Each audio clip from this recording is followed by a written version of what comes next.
தமிழ் வணக்கம். தமிழான தலைவர் வணக்கம். எதற்கு தனித்தனியா இரு வணக்கம்? வைப்பேன் தலைவர் வைகோவுக்கு மட்டும் ஒரு வணக்கம். காரணம், எவரேனும் சொல்லுவரா தமிழ் வேறாக, ஐயா வைகோ வேறாக? ஐயா வைகோ அல்லவா இருக்கின்றார் தமிழுக்கு ஆணி வேறாக. முன்னாள் நாடாளுமன்ற உறுப்பினராயிருந்து இன்றளவும் நம்முடைய மக்கள் நெஞ்சில் நீங்காத இடம் பிடித்து என்றென்றும் மேடை பேச்சுக்கு என்று ஒரு மாபெரும் எடுத்துக்காட்டாகவும் இலக்கணமாய் விளங்குகின்றார். இதோ தலைவர் வைகோ அவர்கள் பேச வருகின்றார். நீரின்றி அமையாது இவ்வுலகு என்ற வான்மறை வள்ளுவரின் கருத்தோட்டத்திற்கேற்ப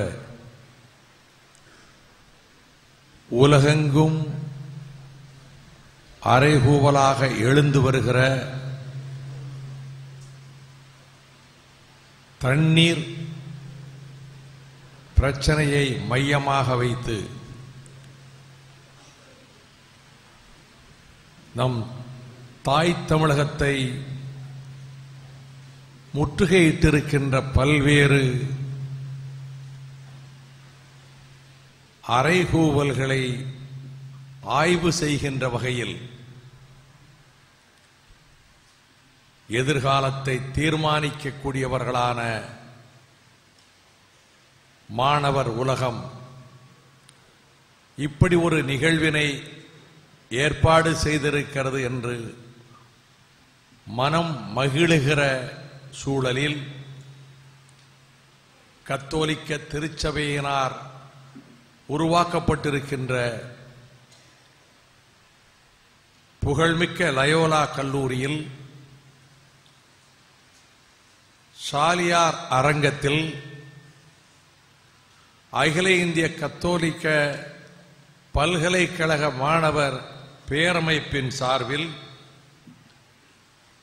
நடைபெறுகிற நிகழ்ச்சிக்கு தலைமை தாங்குகிற பெருமதிப்பிற்குரிய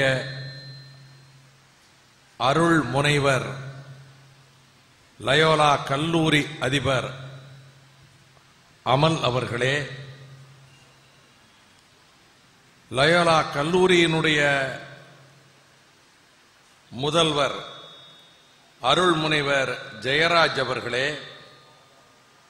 கல்லூரியினுடைய இணை முதல்வர் அருள் முனைவர் ஆரோக்கியசாமி அவர்களே,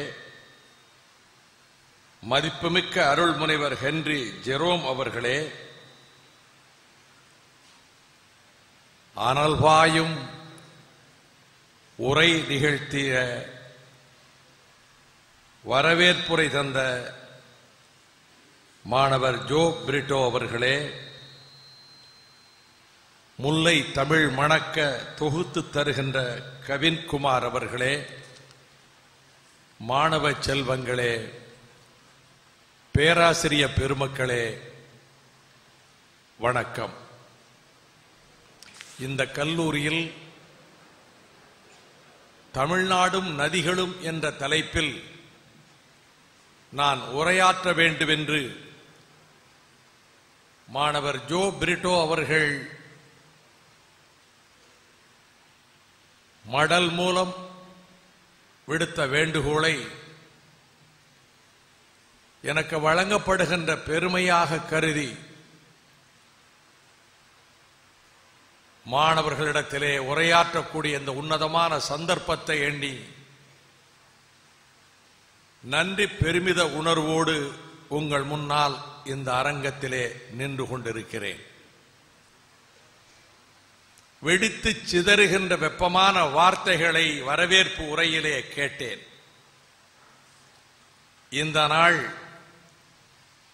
வங்கத்து சிங்கம் நேதாஜியினுடைய பிறந்த நாள். 1944 வருடம் செப்டம்பர் 22ஆம் நாள் அவர் கிழக்காசிய நாடுகளிலே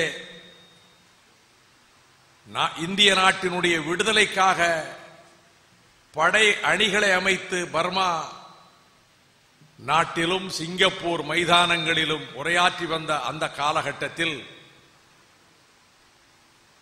the goddess of liberty demands men rebels and women rebels. என்று கூறியதோடு give me your blood, I will get you liberty. இரத்தத்தை தாருங்கள், நான் விடுதலையை பெற்றுத் தருகிறேன் என்று முழக்கமிட்டார். நேதாஜியினுடைய பிறந்த நாள் ஆன இந்த ஜனவரி 23ஆம் தேதி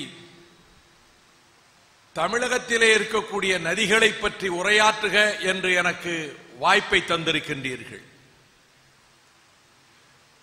நதிகளால் சிறந்த தமிழ்நாடு, அந்த நதிகளின் பெருமையை பற்றி பேசுகிற பொழுது எப்படியெல்லாம் தமிழகம் வஞ்சிக்கப்படுகிறது என்பதனையும், ஒரு மாநிலத்திலே இருந்து இன்னொரு மாநிலத்திற்குள்ளே பாய்ந்து செல்லுகின்ற நதியை மேல்நிலை மாநிலமோ நாடோ தடுக்க முடியாது என்பதை ஜோ பிரிட்டோ இந்தியாவுக்கும் பாகிஸ்தானத்துக்கும் இடையிலே செய்யப்பட்ட ஒப்பந்தத்தை மனிதருள் மாணிக்கம் என்று போற்றப்பட்ட பண்டித ஜவஹர்லால் நேருவும் பாகிஸ்தானத்தினுடைய ராணுவ அதிபராக இருந்த அயூப் கானும் கையெழுத்திட்ட அந்த ஒப்பந்தத்தை இங்கே நினைவூட்டி பேசினார். 4 சமர்களிலே சந்தித்திருக்கின்றோம், யுத்தகலத்திலே சந்தித்திருக்கின்றோம், ஆனால் ஒப்பந்தத்தினுடைய விதிமுறைகள் எதுவும் மீறப்படவில்லை என்று குறிப்பிட்டார். உலகம் ஏற்றுக்கொண்டிருக்கக்கூடிய விதிமுறைகள் இவை என்று அவர் குறிப்பிட்டார். தமிழகத்திலே இருக்கக்கூடிய நதிகளின் சிறப்பை பற்றி கூறுவோமானால் 33 ஆற்றுப்படுகைகள் இருப்பதாக ஒரு பிற்கால புலவர் ஒருவர் பட்டியலிட்டு காட்டுகின்றார். அவர் சென்னையிலே தொடங்குகிறார். அருகாமையில் இருக்கிற தொண்டை மண்டலத்திலே இருந்து நதிகளை பட்டியலிடுகிறார். ஆரணி ஆறு, கொற்றலை ஆறு, கூபமாறு, அடையாறு, பாலாறு, ஓங்கூராறு, சங்கராபரணி ஆறு, மலட்டாறு, பெண்ணையாறு, கெடில ஆறு, வெள்ளாறு வடக்கு, காவேரி ஆறு, அக்கினியாறு, அம்புலியாறு, வெள்ளாறு தெற்கு, பாம்பாறு, மணிமுத்தாறு,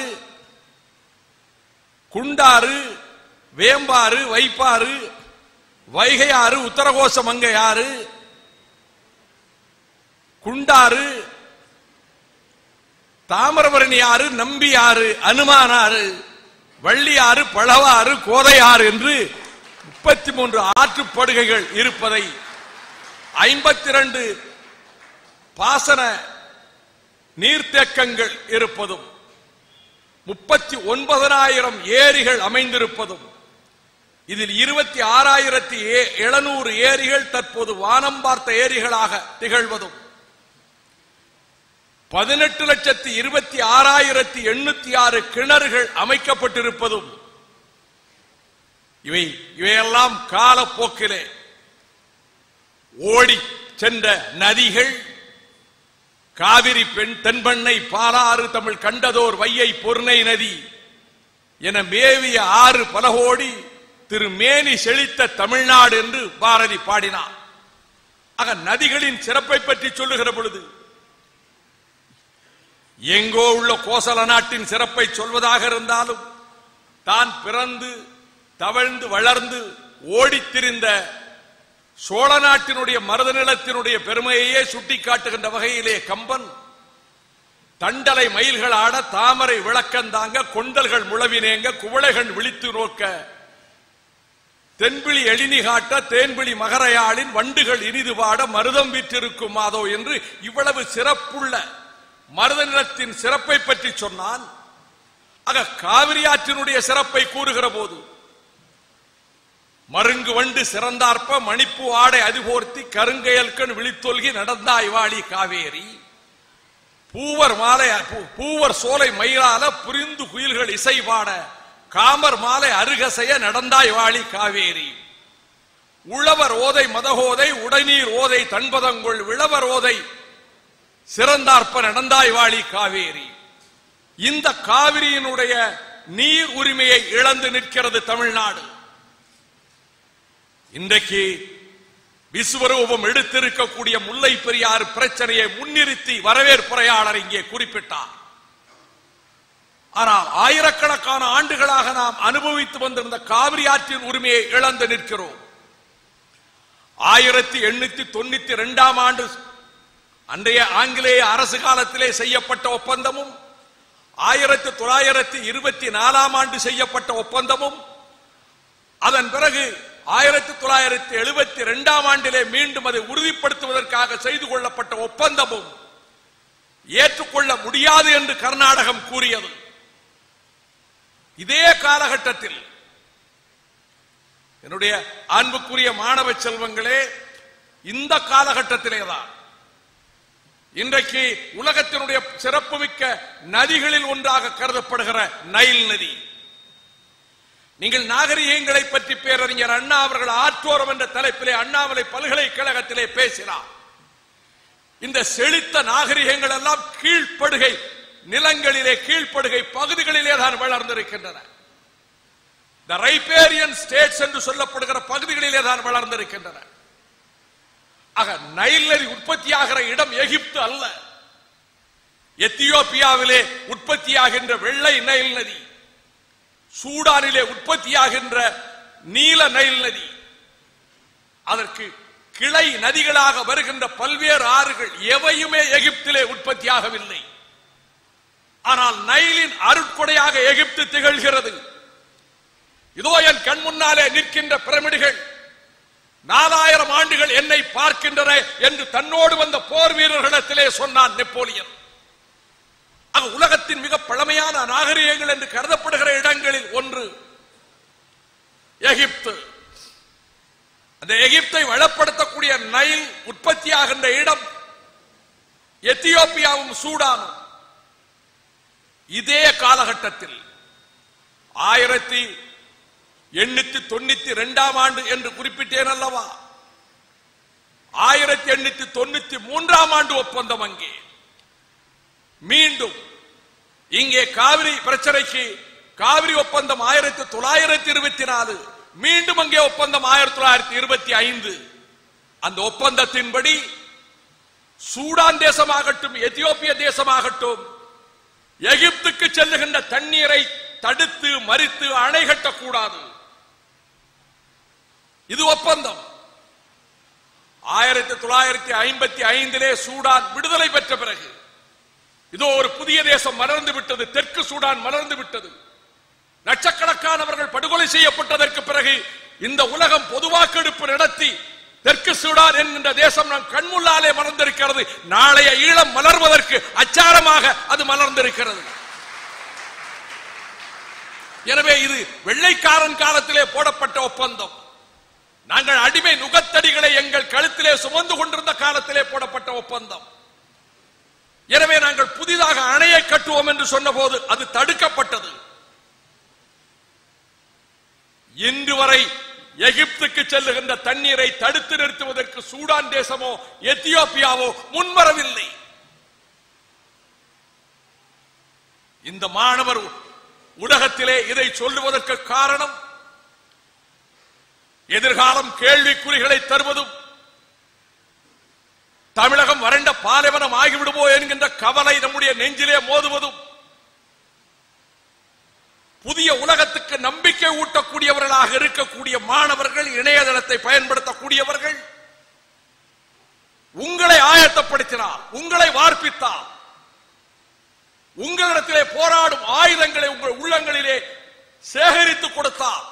அது தமிழகத்தை பாதுகாக்கும் என்ற நம்பிக்கையோடு உலைக்களத்திலே தயாரிக்கப்படுகின்ற ஆயுதங்களை வார்ப்பிக்கின்ற உலைக்களமாக ஒரு கல்லூரி இருப்பதனாலே, கலாசாலை இருப்பதனாலே எனக்கு தெரிந்தவற்றை அரசியல் எல்லைகளுக்கெல்லாம் அப்பாற்பட்டு அணுவளவோ அந்த சிந்தனை இல்லாமல் உங்களிடம் பகிர்ந்து கொள்ள வந்திருக்கின்றேன். கூர்த்த மதிப்படைத்தவர்கள், நுண்மான் நுழைவுளம் படைத்தவர்கள், சிந்திக்க தெரிந்தவர்கள், திட்டமிடக்கூடியவர்கள், அச்சம் அறியாதவர்கள், உரிமைக்கு போராடக்கூடியவர்கள் என்பதனால் இந்த கவலைகளை பகிர்ந்து கொள்வதற்காக வந்திருக்கின்றேன்.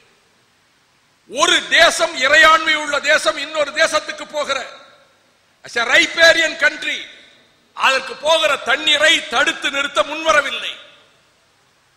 ஆனால் காவிரியிலே குறுக்கே அணை கட்டியது கர்நாடக அரசு.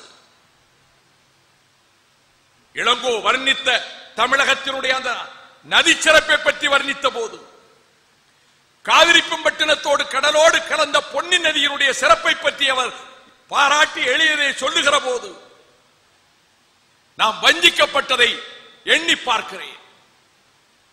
கபினியிலே அணை, ஹேமாவதியிலே அணை, ஹீரங்கியிலே அணை, எப்படி அணை கட்டினார்கள்? புவியெங்கும் இருக்கக்கூடிய ஒப்பந்தங்களுக்கு மாறாக ஒரே தேசம் என்று சொல்லப்படுகிற நாட்டுக்குள்ளே ஒரு மாநிலத்தை வஞ்சிக்கின்ற வகையிலே இந்த மாநிலம் அணை கட்டியிருக்கிறது. ஒரு கேள்வி எழலாம், நீங்கள் கேட்க மாட்டீர்கள், உங்களிடம் மற்றவர்கள் கேட்கலாம். எங்காவது ஒரு இடத்திலே வாதம் செய்கிற போது தவறாக புரிந்து கொண்டிருக்கக்கூடிய கேரளத்து நண்பர்கள், உண்மையை அறிந்து கொள்ளாத கேரளத்து நண்பர்கள், படித்த நண்பர்கள், மாணவர்கள் எதிர்வாதம் செய்யக்கூடும். எங்கள் மாநிலத்துக்குள்ளே தானே இருக்கிறது முல்லை பெரியாறு, எங்களுக்கு தானே உரிமை என்ற கேள்வியை எழுப்பக்கூடும். இந்த கேள்விகள் உலகத்தில் எழுப்பப்பட்டது. ஒரு நாடு இன்னொரு நாட்டுக்கு எதிராக எழுப்பியது. ஐரோப்பா கண்டத்திலே இருக்கக்கூடிய 8 நாடுகளுக்குள்ளே டான்யூப் நதி பிரச்சனை, டான்யூப் நதியினுடைய தண்ணீரை பகிர்ந்து கொள்வதிலே பிரச்சனை. அதன் பிறகு அந்த 8 நாடுகளினுடைய அரசுகளின் பிரதிநிதிகளும் அமர்ந்து பேசி போட்டுக்கொண்ட ஒப்பந்தத்தின்படி டான்யூப் வேலி கமிஷன் ஒரு ஆணையம் அமைக்கப்பட்டது. ஒரு தேசத்துக்கு போகிற தண்ணீரை இன்னொரு தேசம் தடுத்து நிறுத்தாது, அபகரித்துக் கொள்ளாது என்ற வகையில் அதுவரை பெற்று வந்த அதே அளவு தண்ணீரை ஹங்கேரி பெற்றுக் கொண்டிருக்கிறது. தானிய களஞ்சியமாக திகழ்கிறது. அமெரிக்க நாட்டுக்குள்ளே இருக்கக்கூடிய 7 மாநிலங்களுக்குள்ளே இதே போல பிரச்சனை. ஒரு மாநிலத்தின் வழியாக செல்லுகிற தண்ணீரை இன்னொரு மாநிலத்துக்கு போக விடாமல் ஒரு சொட்டு தண்ணீரை கூட தடுக்க கூடாது என்ற வகையில் டெனசி வேலி அக்ரிமெண்ட், அந்த ஒப்பந்தம் செய்யப்பட்டு எந்த ஒரு மாநிலமும் கீழ் வடிநிலமாக இருக்கக்கூடிய மாநிலத்துக்கு செல்லுகிற தண்ணீரை தடுக்க கூடாது. இல்லை, எங்கள் தேசத்துக்குள்ளே இருந்து போகிற தண்ணீர் எங்களுக்கு மட்டுமே சொந்தம் என்கின்ற கோட்பாட்டை திணிப்பதற்கு 1-2 நாடுகள் முயன்றன. அதற்கு அவர்கள் ஹார்மோன் ஃபார்முலா பிரின்சிபல் என்கின்ற அந்த கோட்பாட்டை சொன்னார்கள். மெக்சிகோவுக்கும் அமெரிக்காவுக்கும் ஜோகிராண்டோ நதியிலே தண்ணீர் பிரச்சனை வந்தபோது ஒரு தேசத்துக்குள்ளே இருக்கக்கூடிய வழியாக செல்கின்ற தண்ணீரை அந்த தேசம் தடுத்துக் கொள்ளலாம் என்று வழக்கறிஞர் ஹார்மோன் வாதாடினார். அவர் பெயரிலே அந்த கோட்பாடு வந்தது. இந்த கோட்பாட்டை உலகம் ஏற்றுக்கொள்ளவில்லை. இந்த கோட்பாட்டை தான் கேரளம் இன்றைக்கு சொல்லுகிறது. மொழிவாரி மாநிலங்கள் பிரிக்கப்பட்ட போது நாம் வஞ்சிக்கப்பட்டோம் என்பதும், 90 விழுக்காடு தமிழர்கள் வாழ்ந்த தேவிகுளம் பீர்மேடு கேரளத்தோடு இணைக்கப்பட்டதும், 119 சிறைகளிலே இருந்த கேரளத்தினரை சிறை கைதிகளாக, குற்றங்கள் புரிந்து கைதிகளாக இருந்தவர்களை பட்டம்தானு பிள்ளை அரசு விடுதலை செய்து குடும்பத்துக்கு 5 ஏக்கர் நிலமும் கொண்டு வந்து குடியமர்த்தியதற்கு பின்னரும் இன்றைக்கும் 65 விழுக்காடு தமிழர்கள் தேவிகுளம் பீர்மேட்டிலே வாழ்கிறார்கள். நான் அந்த பிரச்சனைக்குள் இப்பொழுது செல்ல விரும்பவில்லை. எது சாத்தியம் சாத்தியமற்றது என்ற வாதத்துக்குள்ளே நான் செல்ல விரும்பவில்லை. ஆஸ் ஆன் டேட் என்ன இருக்கிறதோ அதை வைத்து பேசுகிறேன். இன்றைக்கு அது கேரளத்தினுடைய பகுதியாக மொழிவாரி மாநிலங்களிலே அது ஒப்புக்கொள்ளப்பட்டிருந்தாலும் வருகிற தண்ணீரை அவர்கள் தடுத்து நிறுத்துவதற்கு அவர்களுக்கு அதிகாரம் கிடையாது. அதனால் தான் மாநிலங்களுக்கு இடையிலே ஓடுகின்ற நதிகள் தேசியமயமாக்கப்பட்ட இந்தியாவின் நதிகளாக நாட்டுடைமையாக்கப்பட வேண்டும் என்ற கருத்தை நாடாளுமன்றத்திலே மசோதாவாக கொண்டு வலியுறுத்திய தகுதியோடு இந்த லயோலா கல்லூரி அரங்கத்து மாணவர்கள் மத்தியிலே நான் நிற்கிறேன். நாடு சுதந்திரம் அடைந்து அது குடியரசாக 50 ஜனவரி 26 பிரகடனம் செய்யப்பட்டு 50க்கு பிறகு இந்த 62 ஆண்டுகளில் இந்திய நாடாளுமன்றத்தில் மக்களவையில் மாநிலங்களுக்கு இடையிலே ஓடுகிற நதிகளை நாட்டுடைமையாக்கப்பட வேண்டும், நதிகள் இணைப்புக்கான சட்டம் வடித்தெடுக்கப்பட வேண்டும் என்று ஒரு மசோதா தாக்கல் செய்யப்பட்டது கிடையாது. அரசு தாக்கல் செய்ததில்லை. எத்தனையோ அரசுகள் வந்து போயிருக்கின்றன. இது குறித்த வாதத்தை ஏற்படுத்துவதற்கு எந்த ஒரு அரசும் ஒரு மசோதாவை முன்மொழிந்ததில்லை. இந்த 62 ஆண்டுகளில் நாடாளுமன்ற உறுப்பினர்கள் தனிநபர் மசோதாக்களை தாக்கல் செய்யலாம். அது குலுக்கு சீட்டு முறையிலே தேர்ந்தெடுக்கப்படுமானால் அது விவாதத்துக்கு எடுத்துக் கொள்ளப்படலாம். அப்படி 1998 மக்களவைக்கு நான் முதலாக தேர்ந்தெடுக்கப்பட்ட போது மாநிலங்களுக்கு இடையிலே ஓடுகிற நதிகள் நாட்டுடைமையாக்கப்பட வேண்டும் என்ற மசோதாவை நான் தாக்கல் செய்தேன். விவாதத்துக்கு எடுத்துக்கொள்ள வாய்ப்பில்லாமல் போயிற்று. அந்த அரசு மாறியது, கவிழ்ந்தது. மீண்டும் 99 அடுத்த பாராளுமன்றம் அமைந்தவுடன் அதே மசோதாவை திரும்ப தாக்கல் செய்தேன். 2000 ஆண்டில் நான் எதிர்பார்க்கவில்லை, அது விவாதத்துக்கு எடுத்துக் கொள்ளப்பட்டது. That is decided by lot. ஏராளமான மசோதாக்கள் தாக்கல் செய்யப்பட்டிருக்கும். எது விவாதத்துக்கு வரும் என்பது அவர்கள் லாட் சிஸ்டத்திலே குலுக்கு சீட்டு முறையிலே எந்த மசோதாவை எடுக்க வேண்டுமோ வரும். சில வேளைகளில் 7 வருடம் 8 வருடம் கூட மசோதா விவாதத்துக்கு வராமல் போய்விடும். தபால் தந்திகளை தணிக்கை செய்வதற்கு நான் ஒரு மசோதா தாக்கல் செய்து 8 ஆண்டுகள் காத்திருந்தேன். 8 ஆண்டுகளுக்கு பிறகுதான் தபால் தந்தி தணிக்கை செய்வது ஜனநாயக விரோதம் என்று கொண்டு வந்த மசோதா விவாதத்துக்கு எடுத்துக் கொள்ளப்பட்டது. நான் அதை பற்றி விரிவாக செல்ல விரும்பவில்லை. அது மிக சுவாரஸ்யமாக அது எப்படி விவாதத்துக்கு எடுத்துக் கொள்ளப்பட்டது என்று சொல்லுகிற போது, ஒவ்வொரு வெள்ளிக்கிழமையும் ஒரு விவாதம் நடக்கும் என்றால் நாடாளுமன்ற நடைமுறை ஒரு 2 நிமிடம் நீங்கள் தெரிந்து கொள்வது நல்லது. தனிநபர்கள் தீர்மானமும் தாக்க கொடுப்பார்கள், மசோதாக்களும் கொடுப்பார்கள். ஒவ்வொரு வெள்ளிக்கிழமையும் பாராளுமன்றம் பிற்பகலில் மக்களவையும் மாநிலங்களவையும் அந்த தனிநபர்களினுடைய மசோதா அல்லது தீர்மானத்தை பற்றி மட்டும் வாதிக்கும். இந்த வெள்ளிக்கிழமை தனிநபர் தீர்மானம் என்றால் அடுத்த வெள்ளிக்கிழமை தனிநபர் மசோதா. இது விவாதம் நடக்கிற போது அந்த 5 மணி அளவிலே விவாதம் முடிவடையாவிட்டால் அதற்கு அடுத்த 14வது நாளைக்கு அது தள்ளி போய்விடும். இப்படி நடந்து கொண்டிருக்கின்ற போது இந்த மசோதா இன்றைக்கு தேர்ந்தெடுக்கப்பட்டிருக்கிறது, வாதம் நடக்கிறது. 2வதாக வந்தவருக்கு வாய்ப்பில்லாமல் போய்விடும்.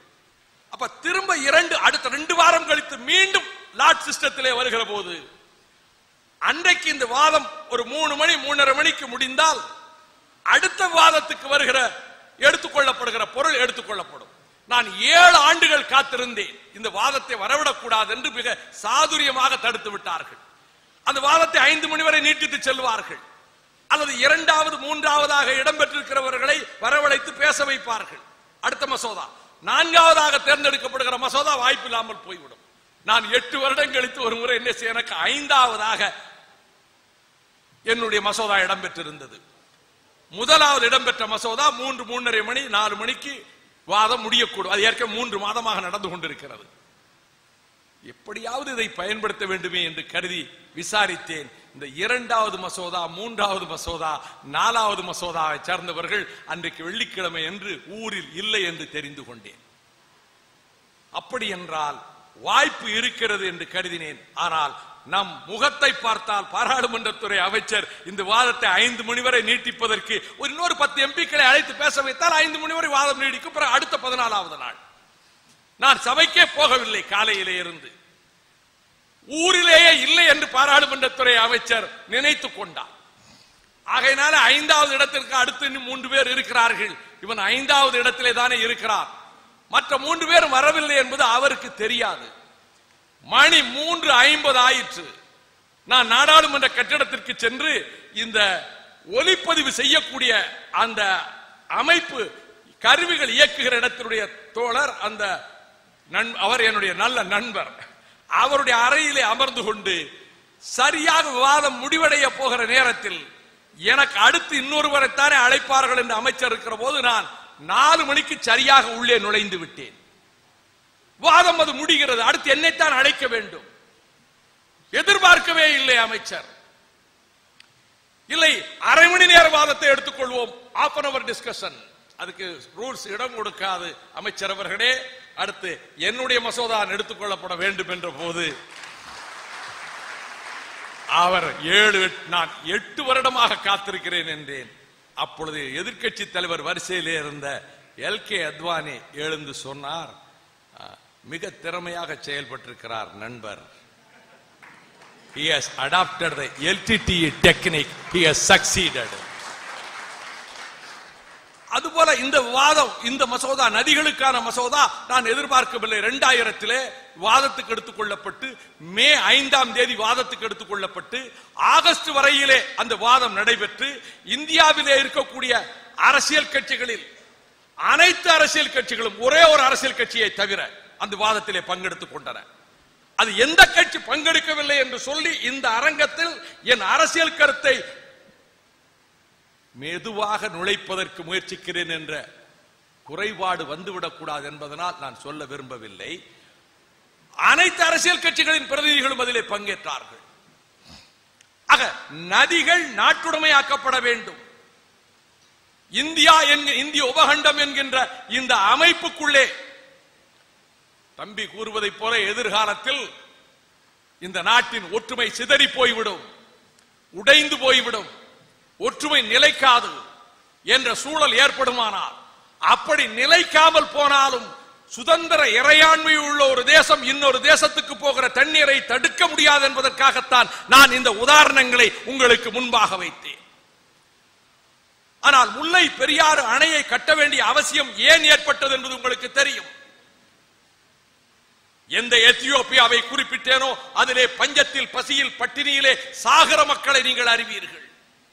அதைவிட கொடுமையான பஞ்சம் தென்னாட்டிலே, தென் தமிழ்நாட்டிலே நிலவியது 70களிலே, 17ஆம் நூற்றாண்டிலே.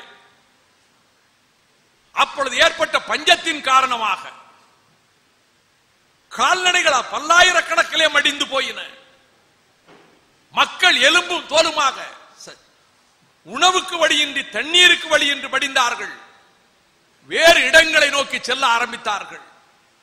அப்பொழுது சேதுபதி மன்னருடைய திவானாக இருந்த முத்தரளப்ப பிள்ளை அவர்களுடைய ஏற்பாட்டின் பேரில் நேரடியாக சென்று பார்த்துவிட்டு வந்து, அப்பொழுது கேப்டன் ஸ்மித் அவர்கள் போய் பார்த்துவிட்டு முதலாவது அறிக்கையை தாக்கல் செய்தார்.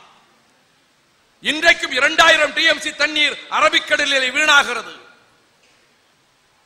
முல்லை ஆறு, பெரியாறு உற்பத்தியாகிற இடங்கள் இரண்டுமே தமிழகம்தான். பெரியாறு சிவகிரி மலையிலே உற்பத்தியாகிறது. நெடியோன் மார்பில் ஆரம் போன்று பெருமலை விளங்கிய பேரியாறு என்று இளங்கோவடிகள் பெரியாற்றை பற்றி சொன்னார். ஏறத்தாழ 48 கிலோமீட்டர் ஓடி அதற்கு பிறகு கேரளத்துக்குள்ளே ஓடுகிறது. முல்லை ஆற்றை கரம் கோர்த்துக் கொண்டு செல்கிறது. அங்கே ஓடும் தண்ணீரை தென் தமிழ்நாட்டுக்கு திருப்பி விடுவதற்கு சிகரங்களுக்கு மத்தியிலே அந்த பகுதியிலே ஒரு அணையை கட்டி தண்ணீரை தேக்கி, தண்ணீரை மலையை குடைந்து சுரங்கம் அமைத்து அந்த சுரங்கத்தின் வழியாக தண்ணீரை கொண்டு வந்து தென்பாண்டி மண்டலத்தை வாழ வைத்து விடலாம் என்று திட்டமிட்டார்கள்.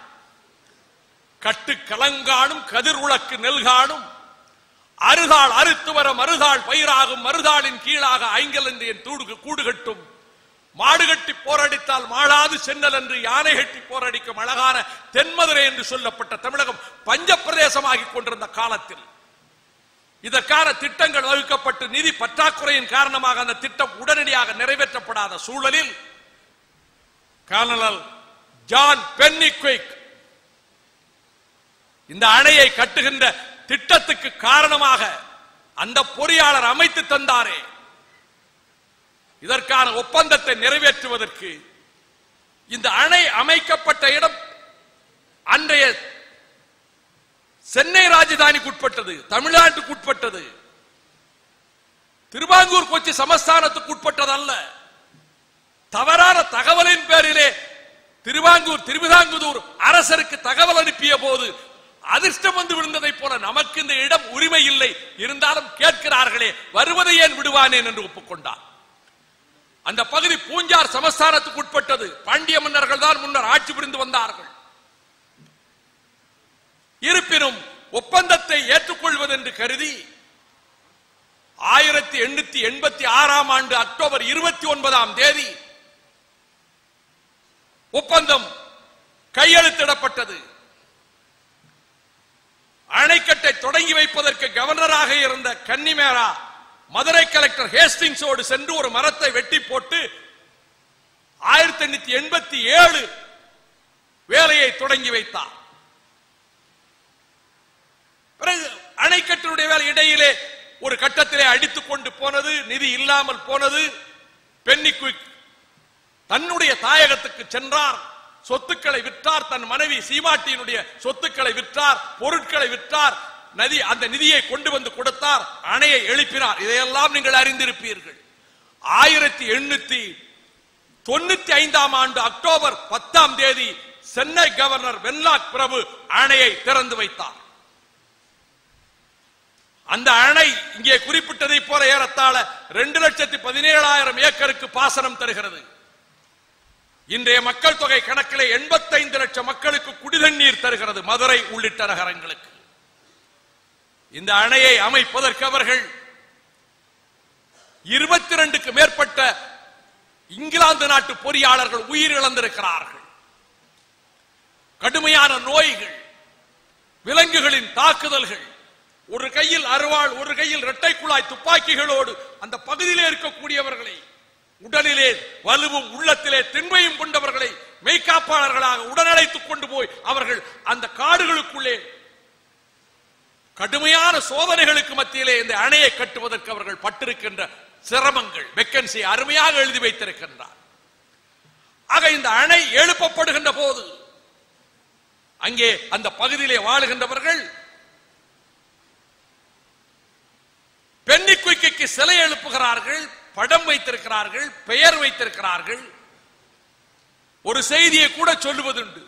லோகன் என்கின்ற பெயர் அந்த பகுதியிலே பிரசித்தம். சேவை செய்வதையே நோக்கமாக கொண்டு கத்தோலிக்க திருச்சபை இயங்க ஆரம்பித்தது. இந்த கல்லூரிக்கு பெயர் லயோலா கல்லூரி. இந்த லயோலா ஸ்பெயின் தேசத்திலே இருக்கக்கூடிய ஒரு ஊரின் பெயர். செயின்ட் இக்னேசியஸ் லயோலா, அவர் அந்த ஊரிலே பிறந்தவர்.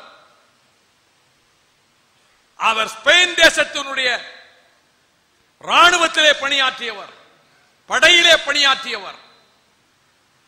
அப்பொழுது ஒரு தாக்குதல், பிரெஞ்சு தேசத்துக்கும் அவர்களுக்கும் ஏற்பட்ட மோதலிலே ஒரு தாக்குதல் நடந்த போது ஒரு கோட்டையை பாதுகாக்கின்ற அந்த கடமையாற்றிக் கொண்டிருந்த இக்னேசியஸ் லயோலாவினுடைய ஒரு கால் மீது ஒரு பக்கத்திலே குண்டு பாய்ந்ததன் விளைவாக அவர் முடமாக நேரிட்டது.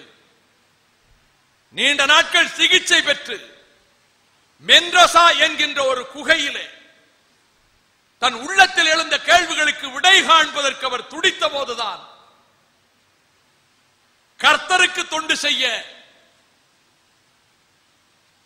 மக்களுக்கு தொண்டு செய்ய துயரப்படுகின்றவர்கள் பாக்கியவான்கள், அவர்கள் ஆறுதல் அடைவார்கள் என்பதை போல துன்பப்பட்ட மக்களுக்கு சேவை செய்ய வேண்டும் என்கின்ற கருத்தினை உள்ளத்திலே பதிய வைத்துக் கொண்டு வருத்தப்படுகின்றவர்களுடைய பாரத்தை போக்குவதற்காக தன்னுடைய வாழ்வை அர்ப்பணித்து 1521ஆம் ஆண்டு மே 19ஆம் தேதி கோட்டை வாயிலிலே அரண் மீது நின்று கொண்டிருந்த இக்னேசியஸ் லயோலா மீது துப்பாக்கி குண்டு பாய்ந்தது.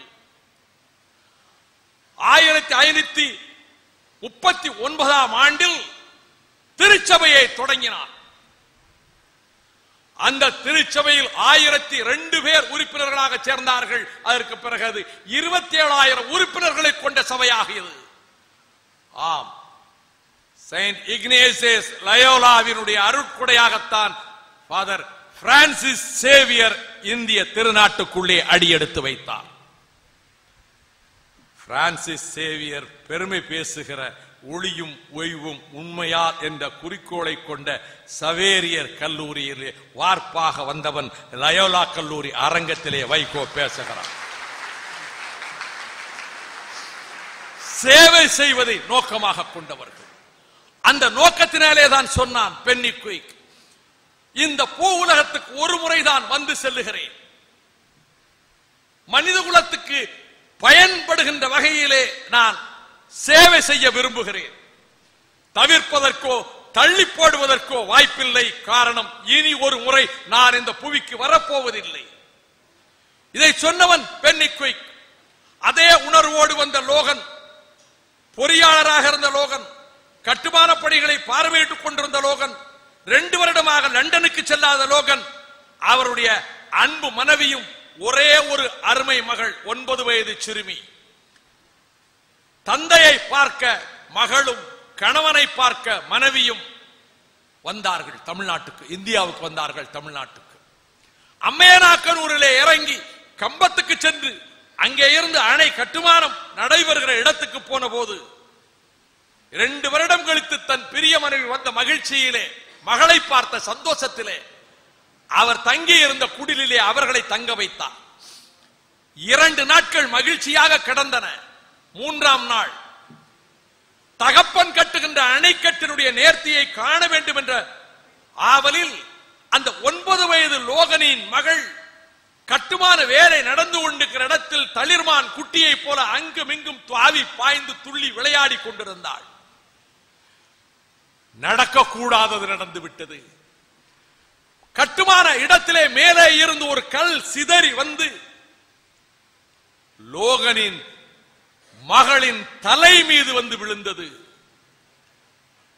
தலை உடைந்து பாறையிலே சாய்ந்து ரத்த வெள்ளத்தில் துடிதுடித்து தந்தையின் கண்ணுக்கு முன்னாலேயே லோகன் மகள் செத்து போனாள். இந்த துயரத்தை தாங்க முடியாமல் 30ஆம் நாள் லோகனும் இறந்து போனார். 2 பேரின் கல்லறைகளும் அங்கே இருக்கின்றன. ஜெயபிரகாஷ் நாராயணன் மரணத்தின் மடியிலே அவன் உயிர் ஊசலாடி கொண்டிருந்த பொழுது அப்பல்லோ மருத்துவமனையிலே உடம்பெல்லாம் நெருப்பால் வெந்து கருகிய நிலையில் அந்த இளைஞனிடம் போய், தம்பி, இப்படி நெருப்பிலே குதித்து விட்டீர்களே, வாழ வேண்டிய வீர சிங்கம், இப்படி உங்களை அழித்துக் கொள்ள ஏன் முடிவெடுத்தீர்கள் என்று கேட்டபோது சொன்னார், நம் தென்னாட்டையே அழிக்கக்கூடிய வகையிலே இந்த முல்லை பெரியாற்றில் துரோகம் இழைக்கின்ற மத்திய காங்கிரஸ் அரசையும் கேரள காங்கிரஸ் அரசையும் கண்டிப்பதற்காகத்தான் நான் நேரு சிலை பீடத்தில் தீக்குளித்தேன் என்றார். டாக்டர்களும் அருகில் இருந்தார்கள், 1-2 ஊடகையாளர்களும் இருந்தார்கள். மீண்டும் பதிவு செய்ய வேண்டும் என்று, தம்பி என்ன சொன்னீர்கள் ஜேபி என்று கேட்டேன். திரும்பவும் அதை சொன்னார். அப்பொழுது அந்த தம்பியிடம் நான் வருத்தத்தோடு தெரிவித்தேன், டிசம்பர் 7ஆம் தேதி, டிசம்பர் 8ஆம் தேதி தேனி உண்ணாவிரத மேடையில் நீங்கள் என்னிடத்தில் 5 நிமிடம் பேச வேண்டும் என்று எழுதி கொடுத்தீர்கள். நான் மறுத்தேன். ஏன் தெரியுமா தம்பி? என் தகுதிக்கு மீறி அந்த ஒரு பக்கம் என்னை புகழ்ந்து எழுதியிருந்தீர்கள்.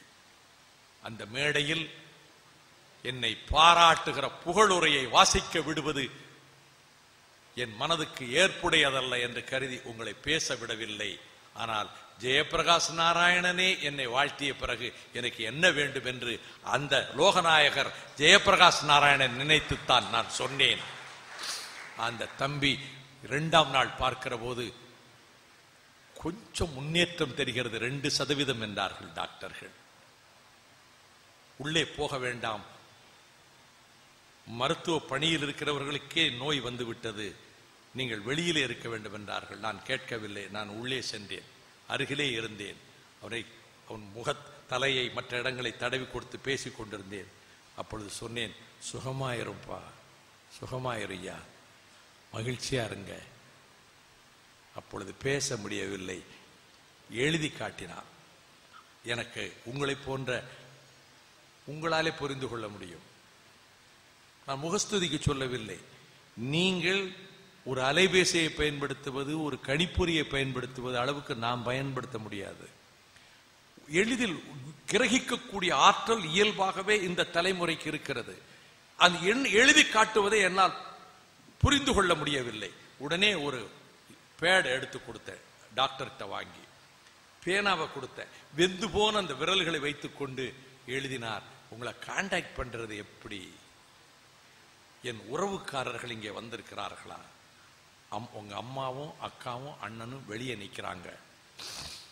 சுகமாயிரும் யா, இந்த வருஷ தைப்பொங்கலுக்கு என் கலிங்கப்பட்டி கிராமத்துக்கு உங்களை நான் அழைச்சிட்டு போவேன் என்ற உடனே அந்த கண்களிலே அவ்வளவு மலர்ச்சி. 2 நாள் கழித்து போகிற போது இனி பிழைக்க மாட்டார் என்று தெரிந்த பிறகு அந்த பிள்ளையின் காதுகளில் விழ நான் சொன்னேன், தம்பி ஜெயபிரகாஷ் நாராயணன், பென்னிக்குக் பெயர் இருப்பதை போல இந்த மண்ணில் உன் பெயர் என்றைக்கும் இருக்கும் அப்பா அப்படின்ற.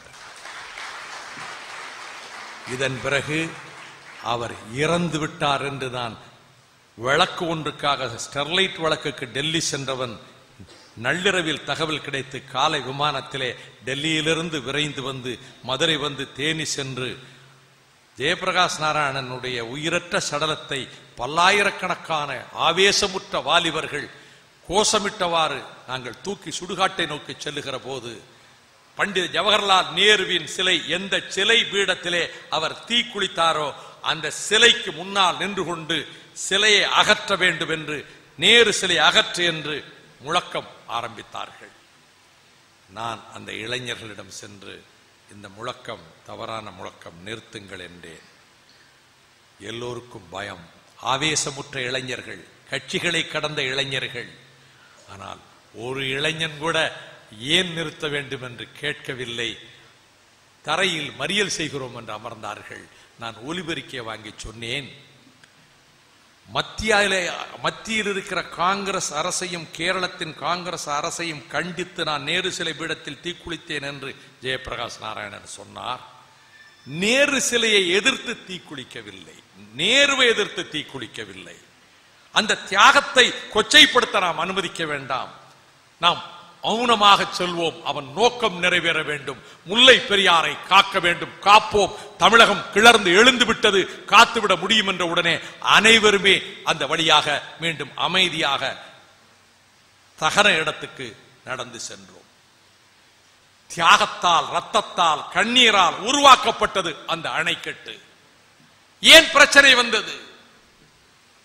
அந்த அணை மிக பாதுகாப்பாக அமைக்கப்பட்ட அணை. 172 அடி உயரம், மொத்த உயரத்தை கணக்கிட்டால் 155 அடி, கீழே 18 அடி. இந்த அணை அமைக்கப்பட்டதற்கு பிறகு 8000 ஏக்கருக்கு 152 அடி உயரத்துக்கு தண்ணீர் தேங்கினால் 8000 ஏக்கருக்கு தேங்கி நிற்கும். இதுதான் ஒப்பந்தம். அந்த ஒப்பந்தம் என்பது இந்த 8000 ஏக்கருக்கு தேங்கி நிற்கும் தண்ணீரும், தண்ணீரை பயன்படுத்துவதும், அணையும், அது கொடுத்த முழு உரிமையும் தமிழ்நாட்டுக்கு. இது வெள்ளைக்காரன் காலத்திலே போடப்பட்ட ஒப்பந்தம், செல்லாது என்றார் முன்னாள் முதலமைச்சர் அச்சுதானந்தன். அப்படியானால் இந்தியாவிலே இந்தியன் பீனல் கோடு செல்லாது.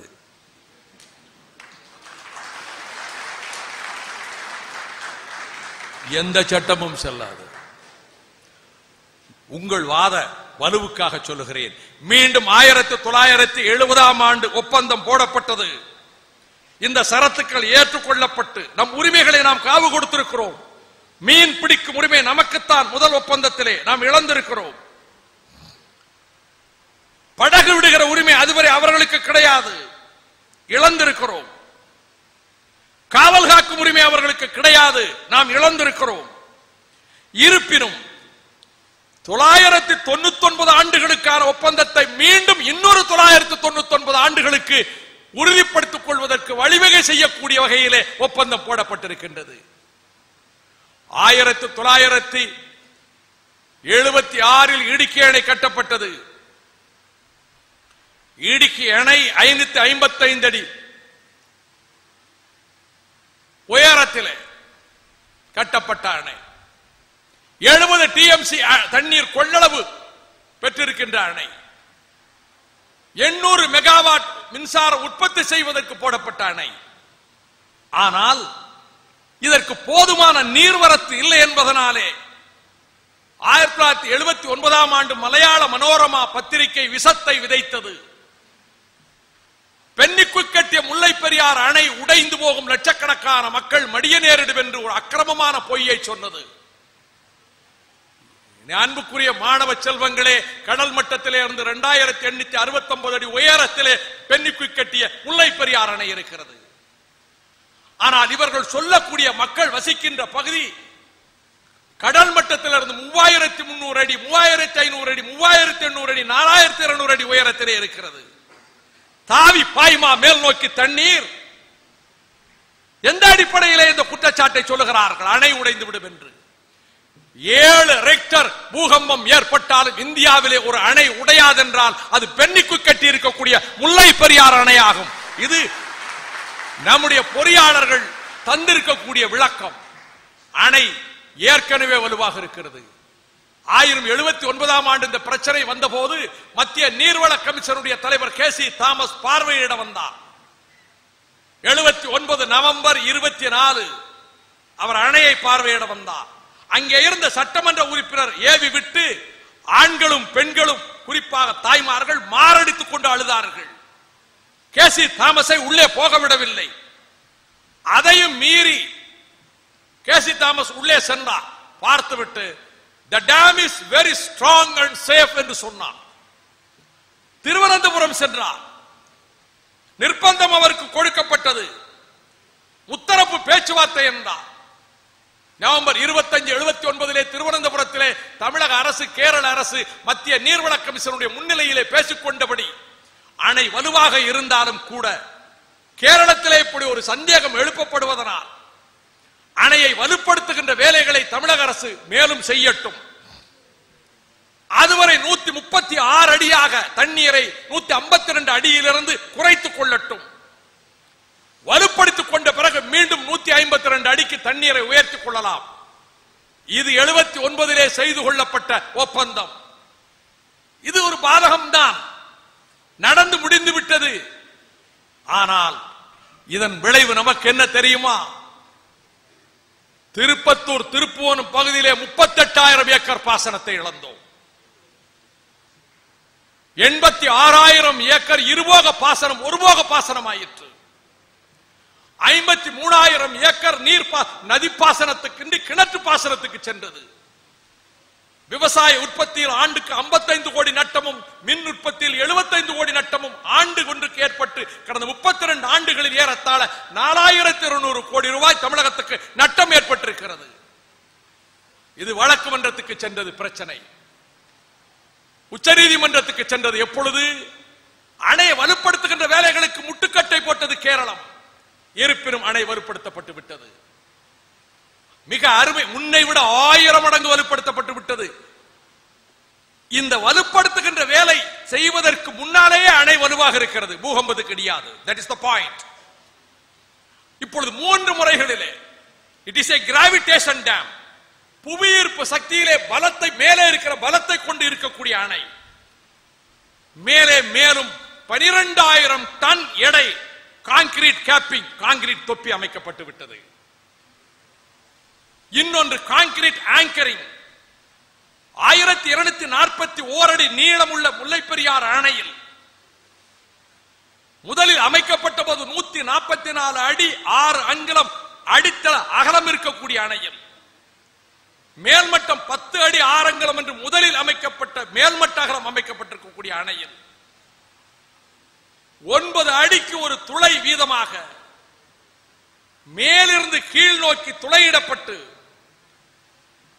அது பாறைகளுக்கு உள்ளேயே 30 அடி ஆழத்துக்கு துளையிடப்பட்டு 20 அடி வரை சிமெண்ட் கரைசலை ஊற்றி அதன் பிறகு 7 மில்லிமீட்டர் சுற்றளவிலே 34 உருக்கு கம்பிகளை ஒன்றாக ஒரே உருட்டு கம்பியாக்கி அது மேலே இருந்து உள்ளே செலுத்தி இந்த 20 அடி சிமெண்ட் கரைசலுக்குள் செலுத்தியதற்கு பிறகு மேலும் 10 அடி இருக்கிறது பாறையிலே. அதன் பிறகு கிட்டத்தட்ட 1200 டன் எடையிலே அதை இழுப்பு வகையிலே அதை மேல் நோக்கி இழுக்க செய்து மீண்டும் சிமெண்ட் கரைசலை விட்டு இப்படி வரிசையாக இந்த ஆங்கரிங் முறையிலே அணை முன்னை விட 1000 மடங்கு வலுப்படுத்தப்பட்டு விட்டது. மேலும் 56 அடிக்கு சப்போர்ட் டேம், கான்கிரீட் பேக்கிங், இவையெல்லாம் செய்து முடித்த பிறகு எந்த பூகம்பத்துக்கும் இந்த அணை உடையாது. 1924 என்று கருதுகிறேன், ஒரு முறை வெள்ளம் வந்து 155 அடியும் தாண்டி மேலே 6 அடி உயரத்துக்கு தண்ணீர் போனது.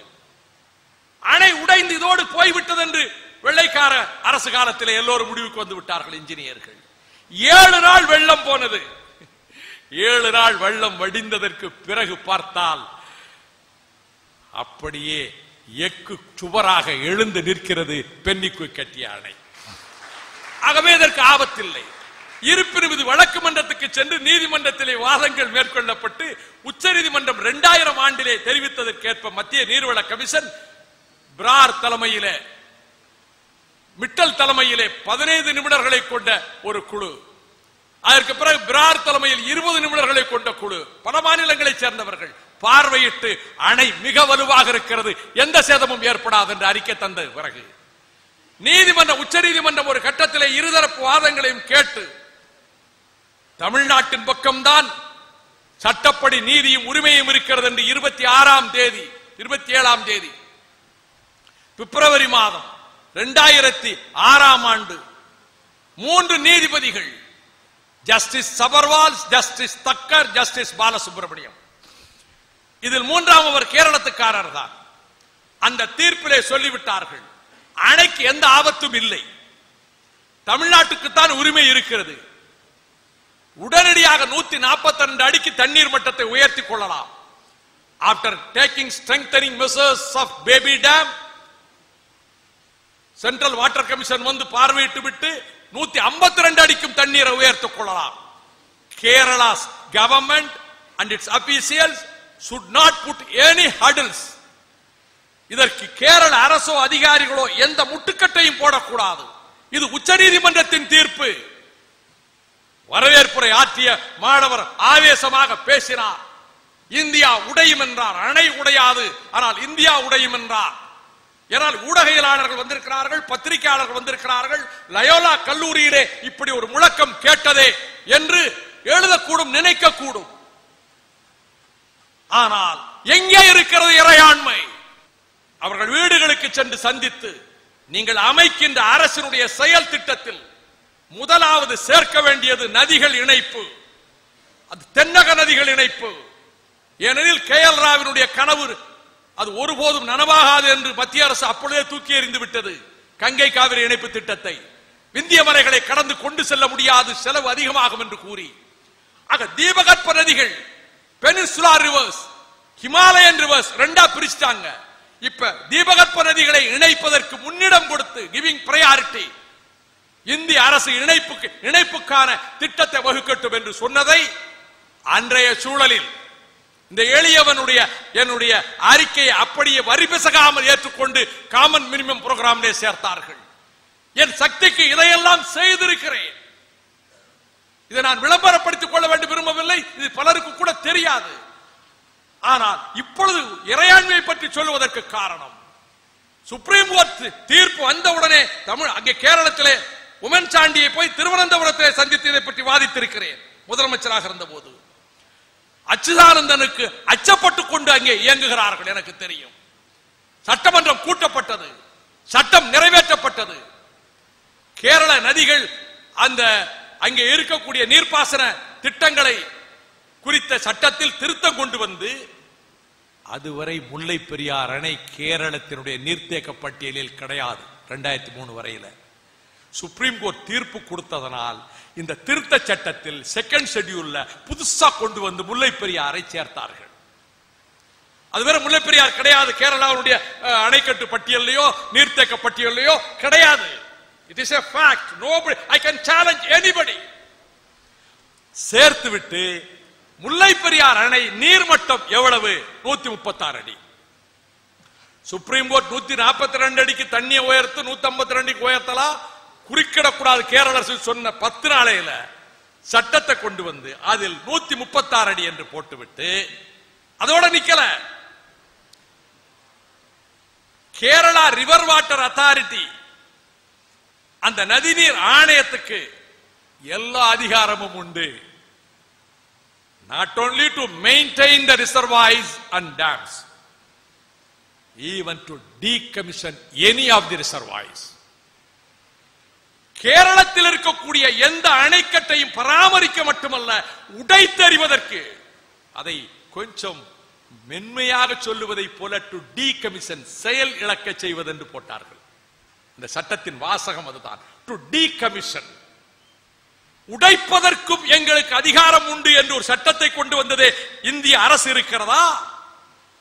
இறையாண்மை இருக்கிறதா? உச்ச நீதிமன்றம் இருக்கிறதா? இதை எதிர்த்து தொடுக்கப்பட்ட வழக்கு, கேரளம் கொண்டு வந்த சட்டத்தை எதிர்த்து தொடுக்கப்பட்ட வழக்கு. அது உச்ச நீதிமன்றத்தில் 33 வாய்தாக்களை கேரளம் கேட்டு பெற்றது. 33 adjournments. I am pained to point out, உங்களுக்கு தெரிந்தாக வேண்டிய உண்மைகள். தமிழக அரசு தரப்பு வழக்கறிஞர் ஒரு முறை கூட வாய்தா கொடுக்க கூடாது, வழக்கு விசாரணை நடைபெற வேண்டும் என்று எதிர்ப்பு காட்டவில்லை. 33 வாய்தாக்களுக்கு பிறகு 3.25 வருடத்துக்கு பிறகு மீண்டும் தமிழ்நாட்டுக்குத்தான் நீதி உண்மையிலே கிடைக்கும் என்று உணர்ந்து கொண்ட கேரளம் நரித்தந்திரத்தோடு இந்த வழக்கை இந்த நீதிமன்றம் விசாரிக்க கூடாது, it should be referred to a constitution bench, அரசியல் சட்ட அமர்வுக்குத்தான் இது அனுப்பப்பட வேண்டும் என்று சொன்ன போது நான் வருந்துகிறேன். தமிழக அரசு வழக்கறிஞர் முற்பகலில் எதிர்ப்பாக வாய்மொழியாக சொன்னவர் பிற்பகலில் நீங்கள் அரசியல் சட்ட அமர்வுக்கே அனுப்பலாம் என்று எழுத்து மூலமாக ஒப்புதல் கொடுத்ததற்கு பிறகு நமக்கு கிடைக்க இருந்த நீதி பறிபோய் கொடுக்கப்பட்ட நீதி பறிக்கப்பட்டு நீதிபதி ஆனந்த் தலைமையிலே ஒரு குழு அமைக்கப்பட்டு அணை வலுவென்று ஏற்கனவே முடிவெடுத்து சுப்ரீம் கோர்ட் தீர்ப்பு சொன்ன பிறகு இனிமேல் என்ன ஆயப்போகிறீர்கள்? இது ஆனந்த் தலைமையிலே ஒரு குழு அமைக்கப்பட்டு அணையின் வலுவை புதிதாக அணை கட்டலாமா என்று ஆய்வு செய்ய போகிறார். அடுத்த கேள்வி வருகிறது, புதிதாக அணை கட்டினால் நமக்கு தண்ணீர் தரத்தானே செய்வார்கள். 2, புதிய அணை கட்ட தீர்மானிக்கிற இடம் ஏற்கனவே இருக்கக்கூடிய நம்முடைய நீர்மட்டத்தை விட பள்ளத்திலே அமைக்க போகிறார். யார் நினைத்தாலும் ஒரு சொட்டு தண்ணீர் நமக்கு அவன் கொடுக்கவே முடியாது. இது ஒரு வஞ்சகமான திட்டம். ஏற்கனவே நீங்க நதிகள் என்று சொன்னீர்களே, செண்பகவல்லி தடுப்பணை உடைப்பை சரி செய்ய அந்த எம்ஜிஆர் ஆட்சியிலே கட்டப்பட்ட பணத்தை திருப்பி அனுப்பிவிட்டார்களே, 9 லட்சத்தை. 2000 TMC அரபிக்கடலில் வீணானாலும் தரமாட்டார்களே. நெய்யாறு இடதுகரை சேனல் காமராஜர் ஆட்சி காலத்திலே நம் செலவில் அமைக்கப்பட்டதே இன்று வரை தண்ணீர் தருகிறானா? புதிதாக அணை கட்டி அதிலே தண்ணீர் தரப்போகிறார். இப்பொழுது என்ன செய்கிறார்கள் என்றால், புதிய அணை தமிழ்நாட்டுக்கு தண்ணீர், கேரளத்துக்கு பாதுகாப்பு. என்னுடைய அன்புக்குரியவர்களே, கேரள மாணவர்கள் இங்கே படிப்பார்கள். அந்த மாணவர்களிடம் சொல்லுங்கள், இன்றைக்கு கேரளத்தின் எந்த பகுதிக்கு சென்றாலும் அதிகமாக நிந்திக்கப்படுகின்றவன் நான் என்பது எனக்கு தெரியும். அவர்கள் உண்மையை உணராமல் பேசுகிறார்கள். அவர்களை சாகடித்து விட்டு நாங்கள் சாகுபடி செய்ய விரும்பவில்லை. அங்கே லட்சக்கணக்கான மக்கள் உயிர்களை பலி கொண்டு விட்டு நாங்கள் அணை கட்டி வாழ விரும்பவில்லை. அப்பட்டமான பொய் அல்லவா? அங்கே அருகாமையில் இருக்கக்கூடிய குமிழி வல்லக்கடவு பகுதியில் எந்த கட்டிடமும் இடிந்து விடும். முல்லை பெரியார் அணை, பென்னிக்கு கட்டிய அணை ஒருபோதும் இடியாது. சரி, அதையும் மீறி சொன்னால் பள்ளத்தாக்கை போல தண்ணீர் பாய்ந்து சென்று 70 TMC தண்ணீரை கொள்ளளவு கொண்டிருக்கக்கூடிய இடுக்கித்தானே செல்லும். இடையிலே நான் அணைவர் கட்டி வைத்திருக்கிறாயே. அவர்களுடைய நோக்கம் அதுவல்ல. இந்த அணையை உடைத்து விட வேண்டும். சுப்ரீம் கோர்ட் தீர்ப்பு கொடுத்ததற்கு பிறகுதான் அணையை உடைப்போம் என்ற கோஷத்தை வைத்தார்கள். அணையை உடைப்போம் என்று ஊர்வலம் விட்டார்கள். சம்மட்டிகளோடு கடப்பாறைகளோடு ஊர்வலம் விட்டார்கள். இப்பொழுது ஏன் இந்த கொந்தளிப்பு ஏற்பட்டது? தோட்ட வேலைக்கு போன நம் சகோதரிகள் இழிவுபடுத்தப்பட்டார்கள், துன்புறுத்தப்பட்டார்கள் என்பதை ஆத்திரத்தோடு சொன்னார். தமிழகத்திலே ஏற்படுகிற கொந்தளிப்பு விபரீதமான நிலைமைக்கு போய்விடக் கூடாது என்ற கவலையை அவர்களிடமும் சொல்லி இருக்கிறோம். கேரள பத்திரிகையாளர்களிடத்திலே முற்றுகை போராட்டத்தின் போது நான் சொன்னேன்,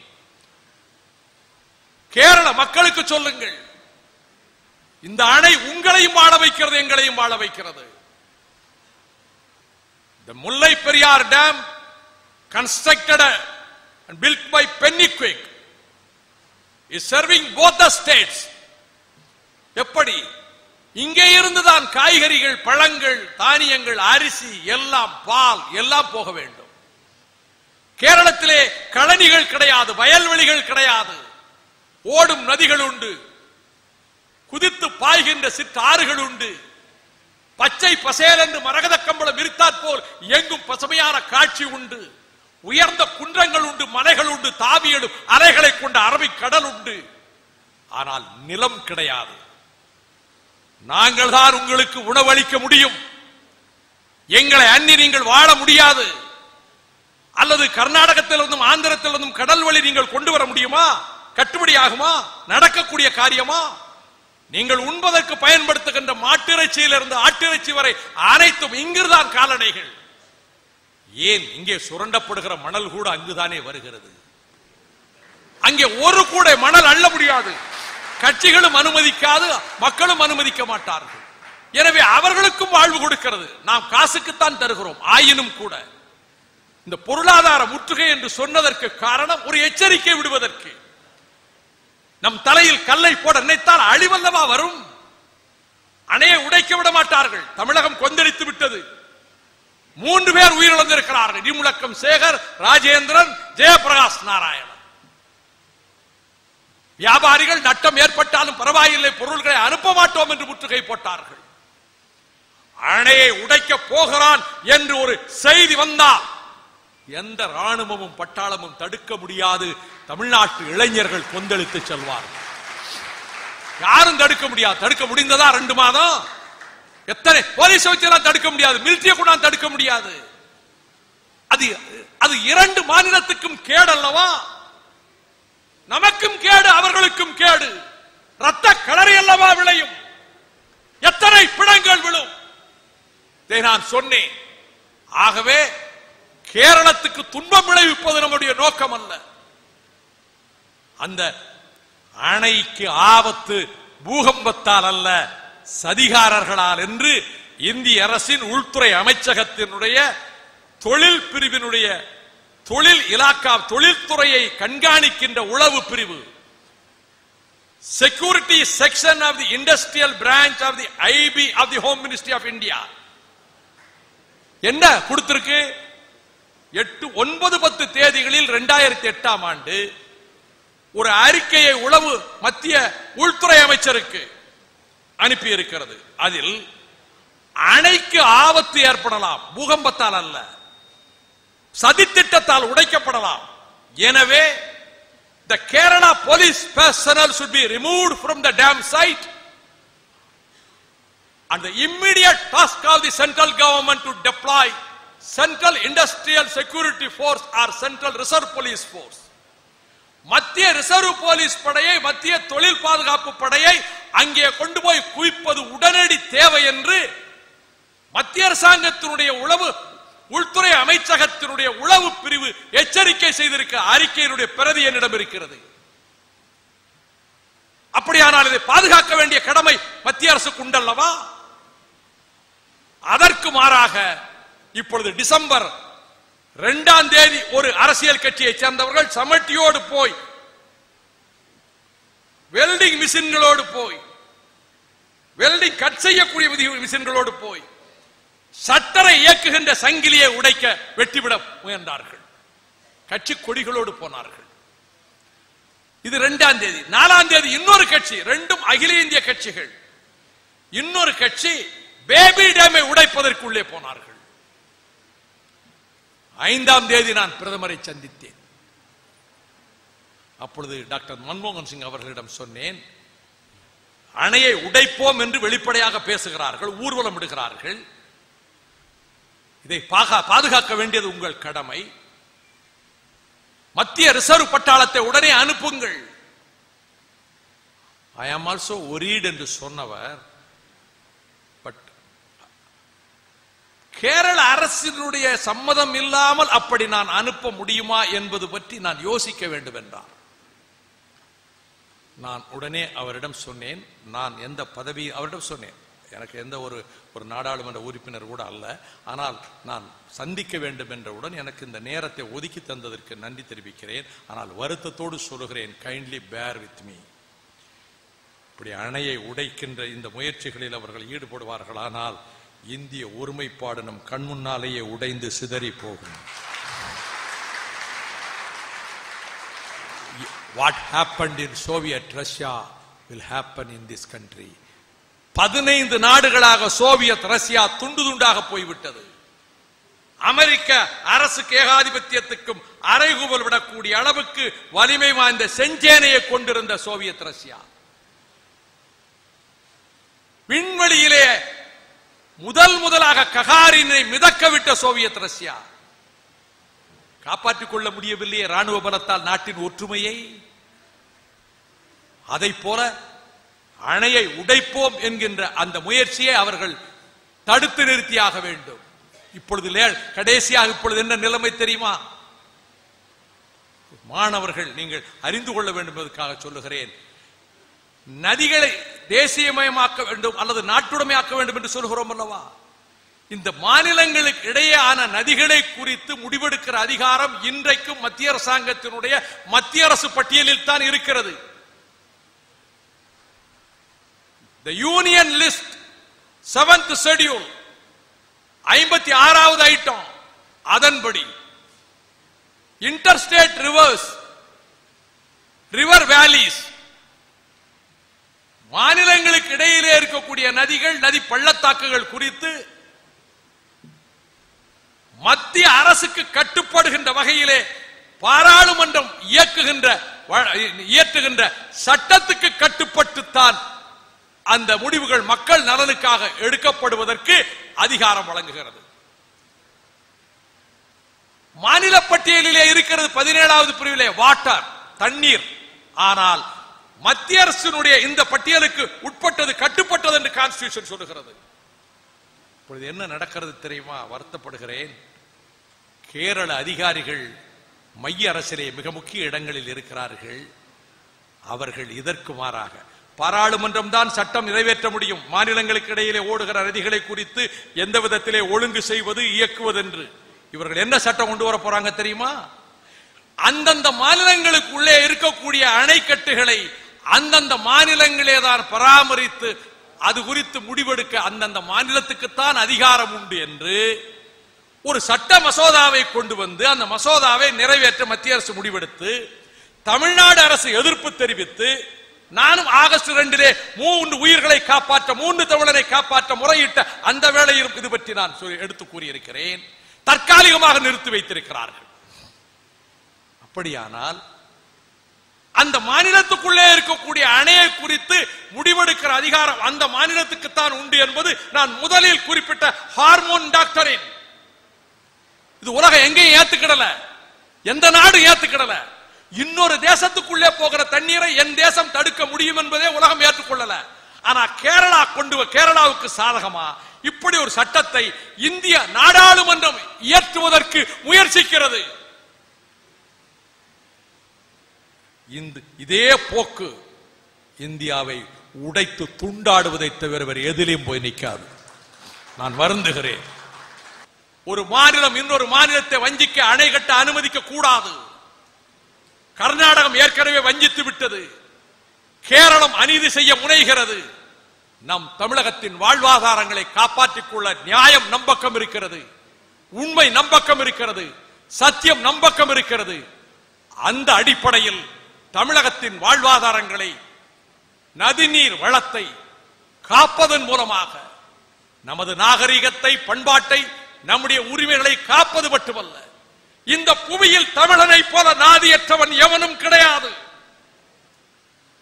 லட்சக்கணக்கான யூதர்கள் கொண்டு குவிக்கப்பட்டார்கள்.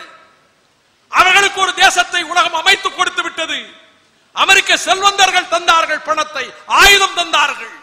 லட்சக்கணக்கான தமிழர்கள் கொல்லப்பட்டதற்கு பிறகு, சின்னஞ்சிறு பிஞ்சுகள் கொல்லப்பட்ட பிறகு, நமது சகோதரிகள் நாசமாக்கப்பட்டு, கற்பழிக்கப்பட்டு, கர்ப்பிணி பெண்களின் வயிறு கிழிக்கப்பட்டு, சிசுக்கள் வெட்டேறியப்பட்டதற்கு பிறகு, நமது வழிபாட்டு தலங்கள் அழிக்கப்பட்டதற்கு பிறகு, தமிழர் பகுதிகளிலே சிங்களவன் பௌத்த விகாரங்களை கொண்டு வந்து கட்டி கலப்பு இனமாக்குவதற்கு சிங்களவன் உள்ளே நுழைந்து அக்கிரமம் செய்து கொண்டிருக்கிற வேளையில் எல்லாவற்றையும் ஏமாற்றுவதற்கு வீடு கட்டி தருகிறோம், பள்ளிக்கூடம் கட்டி தரப்போகிறோம் என்று ஆயுதம் கொடுத்து, பணம் கொடுத்து, எவராலும் வெல்ல முடியாத விடுதலை புலிகளை களத்திலே தோற்கடிக்க 7 வல்லரசுகளுடைய ஆயுதங்களை கொடுத்து தமிழ் குலத்தையே கருவறுக்க நடத்திய ராஜபக்சே கூட்டத்துக்கு உதவிய அந்த துரோகத்துக்கு பிறகு உலகம் பூராவிலும் கண்ணீரும் கம்பளையுமாக இருக்கக்கூடியவர்கள், நான் ஒன்றை சொல்லுகிறேன். இந்த இடத்திலே 7.5 கோடி பேர் இங்கே இருக்கிறோம். 18 கல் தலைவரே இந்த இனத்தை அழிப்பதற்கு வேலை எக்காரணத்தை முன்னிட்டும் சிங்களவரோடு சேர்ந்து வாழ முடியாது. என் காலத்தை விட வருகிற காலத்தில் இன்னும் உணர்ச்சியும் ஆவேசமும் வீரமும் கொண்ட வாலிபர்கள் வருவார்கள். அவர்கள் ஈழத்தை பெற்றுத் தருவார்கள். நான் பிரசல்ஸிலே ஐரோப்பிய நாடாளுமன்ற கட்டிடத்துக்குள்ளே உரையாற்றுகிற போது சொன்னேன், மாணவர்களே, உங்கள் கல்லூரி வாசலுக்கு வெளியில் வந்து நின்றேன். இந்த அடையாளம் இல்லாமல் வந்து நின்றேன். கட்சி அடையாளம் இல்லாமல் நான் வந்தேன். என் தோழர்களை கட்சி கொடிகளை கட்டி கொண்டு வராதீர்கள் என்று சொன்னேன். உள்ளே வாருங்கள் அண்ணா என்று தம்பிகள் அழைத்த போது வருவது முறையல்ல, நாகரிகம் அல்ல என்று நெடுஞ்சாலையிலே நின்றேன். ஈழத்தில் இனக்கொலை, இதயத்தில் ரத்தம், ஐநா மூவர் குழு அறிக்கையை குறுந்தட்டாக தயாரித்து உங்கள் கரங்களிலே கொடுத்தேன். அதை ஆங்கிலமாக்கினேன். 139 நாடுகளின் தூதர்களிடம் கொண்டு போய் என் சகோதர நாடாளுமன்ற உறுப்பினர் கணேசமூர்த்தி மூலமாக கொண்டு போய் சேர்த்தேன். Genocide of Eelam Tamils, hearts bleed, இதயங்கள் ரத்தம் வடிக்கின்றன. அதை ஆங்கிலத்திலே முறைப்படுத்தி கொண்டு போய் கொடுத்தேன். பிரசல்ஸிலே ஐரோப்பிய நாடாளுமன்ற கட்டிடத்துக்குள்ளே, ஐரோப்பிய ஒன்றிய நாடாளுமன்றத்துக்குள்ளே நான் உரையாற்றுவதற்கு அழைக்கப்பட்ட போது எனக்கு கொடுக்கப்பட்ட நேரம் 10 நிமிடம், எல்லோருக்கும் 10 நிமிடம், எனக்கு 15 நிமிடம், மேலும் 3 நிமிடங்கள் பேசினேன். அப்பொழுது ஒன்றை கேட்டேன் அவர்களிடத்திலே. பல்வேறு நாடுகளின் நாடாளுமன்ற உறுப்பினர்கள் வந்திருந்தார்கள். நான் கேட்டேன், ஒரு குற்றச்சாட்டை சொல்லுங்கள், எங்காவது ஒரு சிங்கள பெண்ணிடம் விடுதலை புலிகள் பாலியல் பலாத்காரம் செய்தார்கள் என்று ஒரு குற்றச்சாட்டை சொல்லுங்கள், நான் தமிழீழத்தை பற்றி பேசுவதை விட்டுவிடுகிறேன் என்று சொன்னேன். அப்படியானால் என்ன தீர்வு? The only solution is a separate sovereign Tamil Eelam. அது எப்படி முடியும்? Through referendum. ஜனநாயகம் தானே. அந்த மக்கள் ஆயிரக்கணக்கான ஆண்டுகளாக தனி கொடி கொற்றம் அமைத்து அரசமைத்து வாழ்ந்த மக்கள் அவர்களுக்கென்று தங்கள் தேசத்தை தீர்மானித்துக் கொள்ளட்டும். கிழக்கு தைமூர் தீர்மானிக்கிற போது, தெற்கு சூடான் தீர்மானிக்கிற போது, மால்டோவா தீர்மானிக்கிற போது, செக்கோஸ்லோவேக்கியா 2 நாடுகளாக பிரிந்து தீர்மானிக்கிற போது ஏன் முடியாது? வைக்கட்டும் அவர்கள் பொது ரெஃபரண்டம். உலகத்தின் பல நாடுகளில் சிதைக்கக்கூடிய ஈழத் தமிழர்கள் அந்தந்த நாடுகளில் வாக்குப்பதிவு செய்யட்டும். Modalities could be worked out. அவர்கள் டிசைட் பண்ணட்டும். உலக நாடுகள் முன்வரட்டும். சுதந்திர தமிழீழ தேசம்தான் இதை தந்தை செல்வா 76 மே 14 பிரகடனம் செய்து விட்டார். 61 குழந்தைகள் துடிக்க துடிக்க கொல்லப்பட்டார்களே செஞ்சோலையில். கண்டித்ததா இந்திய அரசு? கிருஷ்ணா நாடகம் அன்று நடந்ததா? சுனாமி வாலண்டியர்ஸ் 17 பேர் சுட்டுக் கொல்லப்பட்டார்கள், 2 முஸ்லிம் இளைஞர்கள் உட்பட. கண்டித்ததா? தமிழ் இனத்தைச் சேர்ந்த 4 நாடாளுமன்ற உறுப்பினர்கள் பட்ட பகலில் நடுவீதியில் சுட்டுக் கொல்லப்பட்டார்களே, ஒரு கண்டனம் தெரிவித்ததா? பசியும் பட்டினியுமாக மடிந்தார்களே, உணவு கொடுக்கப்பட்டதா? மருத்துவமனைகள் மீது பீரங்கி செல்லடிகள் விழுந்ததே. ஐநா மூவர் குழு, மார்சுகி தாரிஸ்மேன் தலைமையிலான குழு அது தெரிவித்த அறிக்கையிலே சொன்னது, இசை பிரியா அந்த யாழ் வாசிக்கக்கூடிய பெண், அவள் மகளுக்கு பெயர் அகல். இருட்டிலே வெளிச்சத்தை தர அகல் விளக்கு ஏற்றுகிறோம் அல்லவா? அந்த 4 மாத குழந்தையின் பெயர் அகல். குண்டு வீச்சிலே செத்து போனாள். அந்த இசை பிரியாவை 20க்கும் மேற்பட்ட சிங்கள வெறிநாய்கள் ராணுவத்தினர் கற்பழித்து கொன்றது மட்டுமல்ல, அதற்கு பிறகு அவர்கள் பேசிய வார்த்தைகளை நாங்கள் பதிவு செய்ய முடியாது என்று சேனல் 4 நிறுவனம் தெரிவித்திருக்கிறது. 8 இளைஞர்கள் அம்மனமாக இழுத்துக் கொண்டு வரப்பட்டு, நேற்றைக்கு கூட பார்த்தேன், தலிபான்களினுடைய சுட்டுக் கொள்ளுகிற காட்சி மனதை பதை வதைக்கிறது. நான் தொலைக்காட்சியிலே பார்த்தேன்.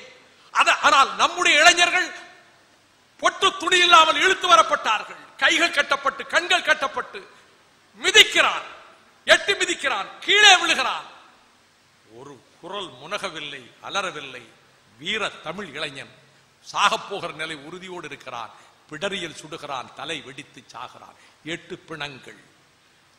வியட்நாமிலே ஒரு 9 வயது சிறுமி ஆடைகளற்ற நிலையிலே குண்டுவீச்சிலே ஓடுகிற ஒரு புகைப்படம் உலகத்தின் மனச்சாட்சியை குலுக்கியது. நாம் நாதியற்றவர்களா? இல்லை. உங்களை போன்ற இளைஞர்கள். நான் அரசியல் எல்லைகளை கடந்து உங்களிடம் பேசுகிறேன்.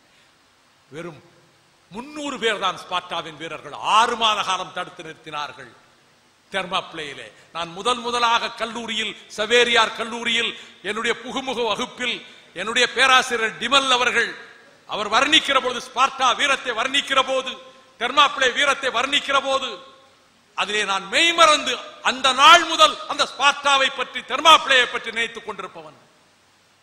அதைத்தான் சேகுவேரா சொன்னான். தெர்மாப்ளேயில் வந்ததை போல் ஹவானா வீதிகளிலே நாம் வருவோம் என்றான். உலக மாவீரர்களில் ஒருவரான நெப்போலியன் சொன்னார், அந்த தெர்மாப்ளேயிலே உயிர் கொடுத்த 300 ஸ்பார்ட்டா வீரர்கள். பகத்சிங் சாவதற்கு முன்பு டைரியில் எழுதுகிறார், யார் சிறந்த பிரஜை ஒரு நாட்டுக்கு? அவன் எழுதுகிறார், ஸ்பார்ட்டாவிலே ஒரு தாய் ஓடி வருகிறார், ஒரு வீரன், உன் பிள்ளைகள் 5 பேரும் செத்து போனார்கள் சண்டையில் என்கிறான். அவள் கேட்கிறார், அட மூடனே, அதையா உன்னிடம் கேட்டேன், யுத்தத்தில் நமது தரப்பு என்ன ஆயிற்று, ஜெயித்தார்களா இல்லையா? ஜெயித்தார்கள். இப்பொழுதே செல்லுகிறேன், தேவதைக்கு நான் பலியிட செல்லுகிறேன். இதை எழுதியிருக்கிறான் Bhagat Singh. She is the best citizen. யார் சிறந்த பிரஜை? அவள்தான் சிறந்த பிரஜை. அதை போல உலகத்தின் பல்வேறு நாடுகளின் ராணுவ பலத்தை எதிர்த்து எந்த விதமான ஆதரவும் இல்லாமல் தரைப்படை, வான்படை, கடல் படையை உருவாக்கி காடுகளுக்குள்ளே ஓடுதளத்தை அமைத்து ஓடுதளத்தை பாயை போல சுருட்டி எடுத்துக்கொண்டு பாய் விமானங்கள் கொழும்பு வரை சென்று தாக்கி திரும்புகின்ற ஒரு படையணியை உலகத்தில் எந்த புரட்சி இயக்கம் இதுவரை ஏற்படுத்தியது பிரபாகரனை தவிர என்பதை இளைஞர்கள் எண்ணி பார்க்க வேண்டும். நன்றி, வணக்கம்.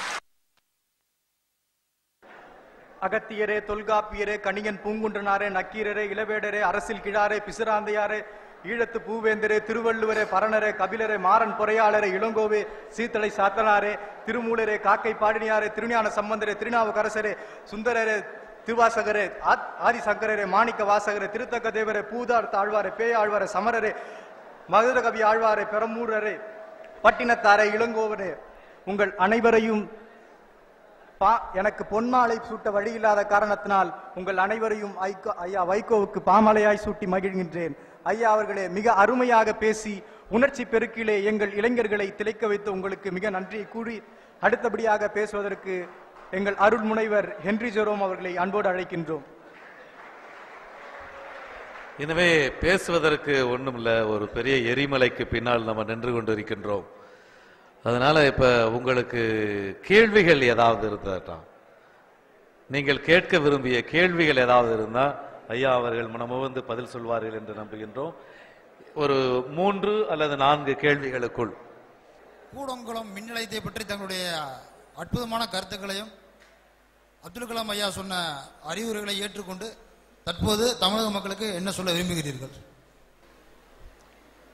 நாம் நாகசாகியிலே இருந்து படிப்பினையை பெற்றுக்கொள்ளவில்லை, அதனால் புகுஷிமா விளைந்து விட்டதென்று உலகத்தின் தலை சிறந்த தொழில் நுணுக்கத்தில் வெற்றி பெற்ற ஜப்பான் அறிவித்திருக்கிறது. இங்கே ஹிரோஷிமா நாகசாகியிலே கொல்லப்பட்ட லட்சக்கணக்கானவர்களினுடைய உடல்கள் மண்ணுக்குள் போன இடத்தில் இங்கே இருக்கிறோம். The error shall not be repeated. இது புகிஷிமாவிலே ஏற்பட்ட அந்த ஆழிப்பேரலை தாக்குதலுக்கு பிறகு 88ஆம் வருடம் நவம்பர் 21ஆம் தேதி அன்றைய பிரதமர் மதிப்புக்குரிய ராஜீவ் காந்தி அவர்கள் அன்றைய ரஷ்ய அதிபர் மைக்கேல் கோர்பச்சேவனுடைய வரவேற்புக்கு ஒரு அறிக்கை தயாரிக்கிற போது கூடங்குளம் என்று சொல்லாமல் சோவியத் ரஷ்யாவோடு சேர்ந்து இந்தியாவில் ஒரு அணுமின் நிலையம் அமைக்க ஒப்பந்தம் செய்திருக்கிறோம் என்று சொன்னார். அன்று அந்த நாடாளுமன்றத்தில் அணுமின் நிலையத்தை நீங்கள் கூடங்குளத்தில் தான் அமைக்க திட்டமிட்டிருக்கிறீர்கள், அது கூடாது, எங்கள் தலைமுறைகள் அழிந்துவிடும் என்று அன்றைக்கு எதிர்ப்பு தெரிவித்த ஒரே ஒரு நாடாளுமன்ற உறுப்பினர் உங்கள் முன்னால் லயோலா கல்லூரியிலே நிற்பவன் என்பதையும், இதில் நம்முடைய மக்களினுடைய வாழ்வு அழிந்து போகும், ஆனால் கிறிஸ்தவ மிஷனரிகளை கொச்சைப்படுத்துவதும் கிறிஸ்து மார்க்கத்தை கொச்சைப்படுத்துவதும் வெளிநாட்டு பணத்துக்காக போராடுகிறார்கள் என்பதும் மன்னிக்க முடியாத களங்கம் சுமத்துகின்ற குற்றச்சாட்டாகும். லட்சக்கணக்கான மக்கள் தங்கள் வாழ்வு அழிந்து போகும் என்று போராடுகிறார்கள். ஆகவே மதிப்புக்குரிய அப்துல் கலாம் அவர்கள் மீண்டும் குடியரசுத் தலைவர் ஆக வேண்டும் என்று துடித்தவன் நான், அதற்காக போராடியவன் நான். மாட்சிமை தங்கிய அப்துல் கலாம் அவர்களுக்கு பல கனவுகள், விஷன் இருக்கிறது. எதிர்கால வல்லரசை பற்றி எல்லாம் தீர்மானிக்கிறார். கொஞ்சம் அவர் பார்வையை முல்லை பெரியாறு பக்கமும் வந்து பார்த்து அந்த அணை வலுவாக இருக்கிறதா இல்லையா என்று சோதிக்க வைத்திருந்தால் நன்றாக இருந்திருக்கும். இந்த கேள்வியை கேட்டதுக்கு நன்றி.